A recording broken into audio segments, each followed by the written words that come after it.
Hello, this is going to be a very quick guide to the hazard perception section in your theory test. I know a lot of people struggle with it, so hopefully if I explain it to you today, you'll understand and pass with flying colours.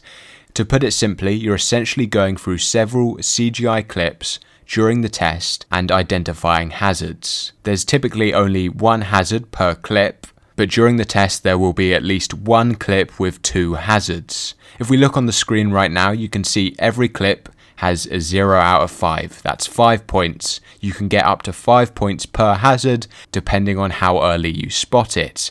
But in the case of this clip right here, you can see it's 0 out of 10 because it contains two hazards. There's multiple free services online that let you kind of access this bank of clips, and a lot of them are reused in the actual test, so it's very useful to practice on them. For example, I'm going to click into Hazard Perception Test 1. As you can see, the CGI clip has started. I've put it in full screen.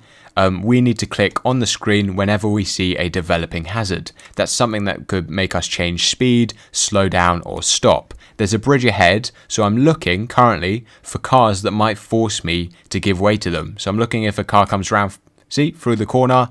The white car came round, I clicked as soon as it came into view because I knew it's a developing hazard. If the car comes round and forces me to brake for them, that's me doing an action which would classify that car coming around the corner as a developing hazard because it's something I need to take action for. And as you can see, I got a perfect score because I clicked as soon as the hazard came into view. So that's what you're looking for. You don't click just before you brake, you click as soon as a developing hazard is identified.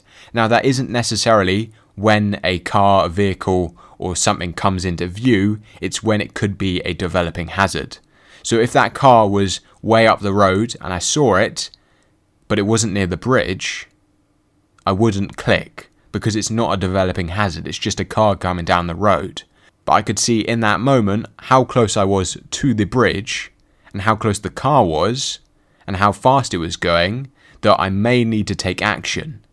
You don't get marked negatively for clicking when there isn't a hazard, so you can click as many times as you want, but you can't click too many as the system identifies that you're cheating and then it will void any points. I will be making a full guide for this, but hopefully this gives you a little bit of a taste so you can go off, practice yourself and get a hang of how it all works.